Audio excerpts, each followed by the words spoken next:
Hello, everyone. Welcome back to another episode of Tekken Talk. It has been more than a long time. It's been well over a year, and life has just been crazy. I don't know if any of you know, but I am a PhD student, and when that gets busy, that just gets very busy. However, things have somewhat settled down.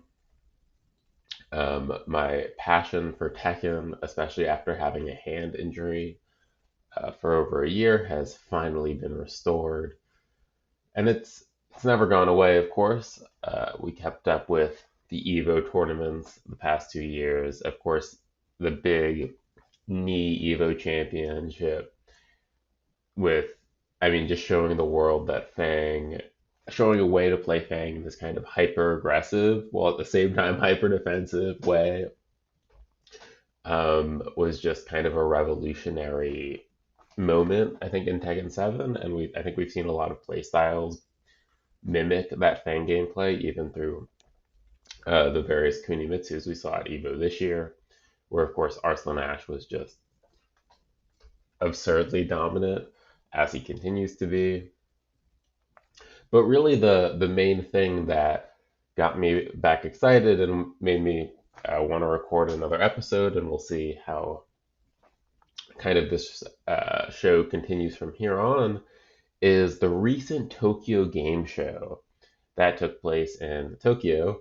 Gosh, of course. That took place in Tokyo, and Harada Michael Murray and I forgot his name, but the lead developer, like actual program developer on Tekken 8, had a talk. Before the talk, they announced Panda for Tekken 8, which is fun. But the talk this past Friday was really the real meat of the new information. And amongst the talk, for me, the thing I want to talk about today is Ghost Battle. So, for those who don't know, Ghost Battle is a new feature in Tekken 8 that allows you to play against AI opponents that are based on and play like real players. Whether that's playing against your own AI, so an AI that mimics how you play, or playing against other players' AIs. So, for example, if there's someone online who you play ranked match against, I believe you'll have the option, or there'll be a way to play against their ghost after you're done playing them online. And that will entail playing against an AI version of how they play to both practice more and get better. And this feature to me is kind of the big revolutionizing feature in Tekken 8. Another huge feature that was announced was this kind of replay takeover feature, where basically after a match, you can go into your replays, and at certain moments in time, you can just take over your character.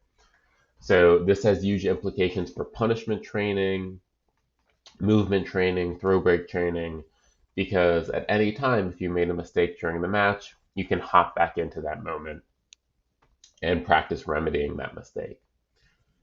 But getting back in to Ghost Battle, which is the feature I'm most excited about. So my research in my day-to-day life has a lot to do with artificial intelligence and specifically reinforcement learning.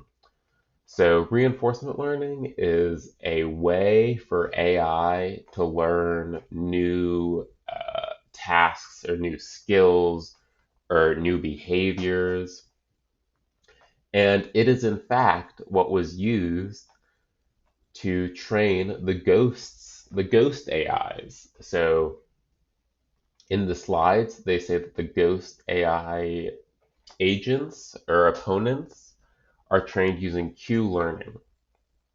And Q learning is an algorithm or a technique of making an AI that dates back a while now, but is very effective at learning the best solution to things. So to go into a little bit more detail about what they did and how these ghost AI are going to work is as you play, there's data that you generate about how you play. And what the reinforcement learning algorithm does is it essentially, as input, or like what it sees, is that we're at the current state on the screen, or we're currently at like 10 seconds in the match. I'm this far away from you. This could be a picture of the current screen. It could be like a verbal descriptor of the current scene. It could be a bunch of numbers that we don't really know about like the distance between two characters.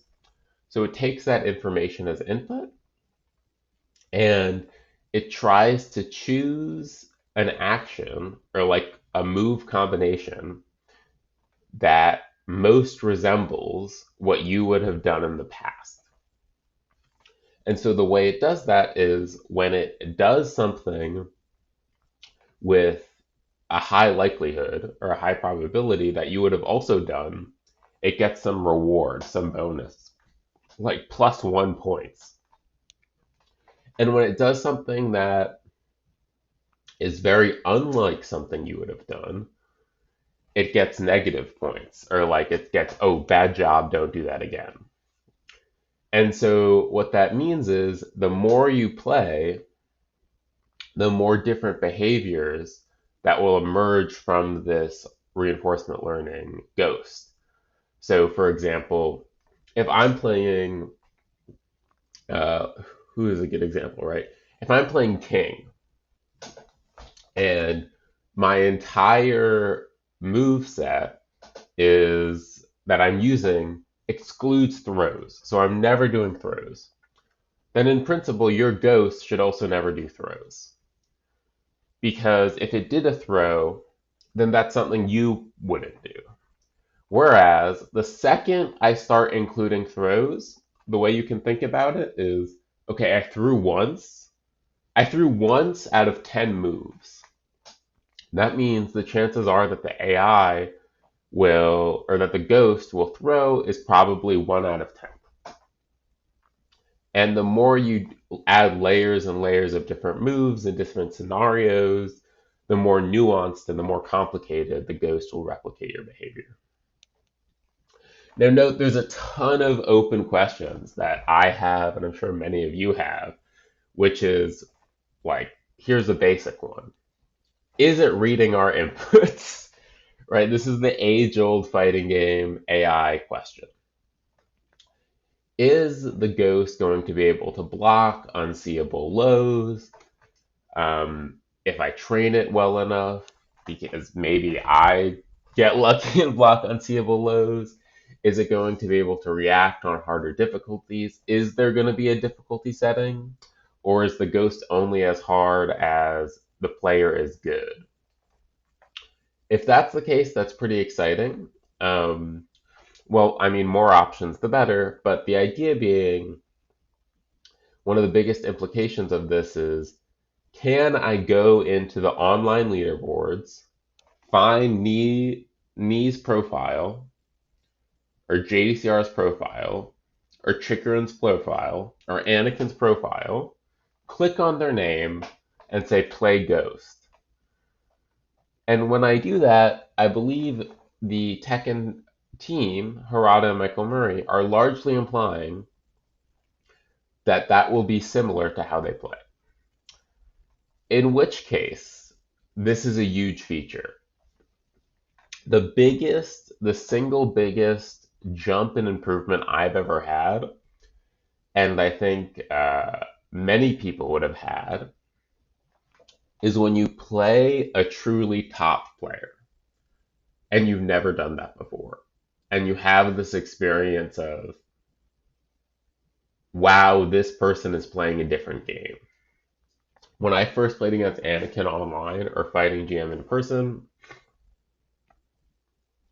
or Joey Fury for that matter, there's a shock factor, which is in some way, shape, or form, they are playing an entirely different game than I am playing.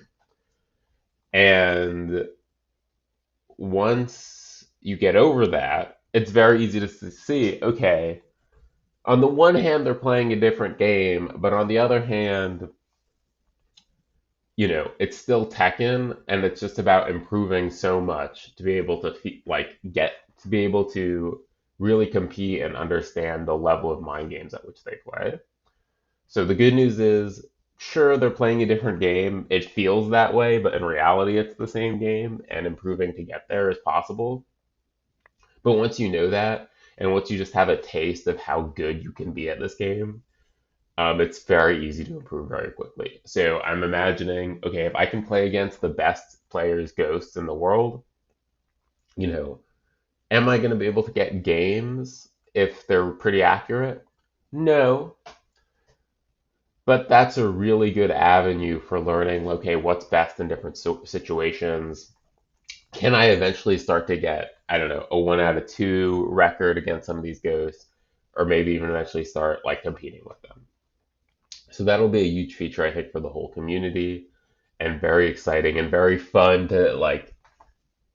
Of course, I think a feature that would be super fun is like ghost versus ghost battles. Can I pick any two players and have their ghosts go at it?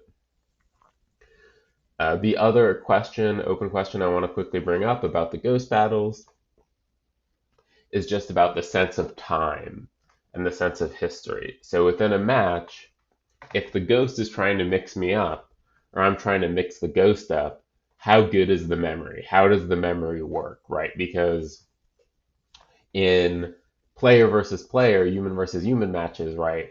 I can set up a mix up in round one that I don't cash in or I don't go for until round three or round four.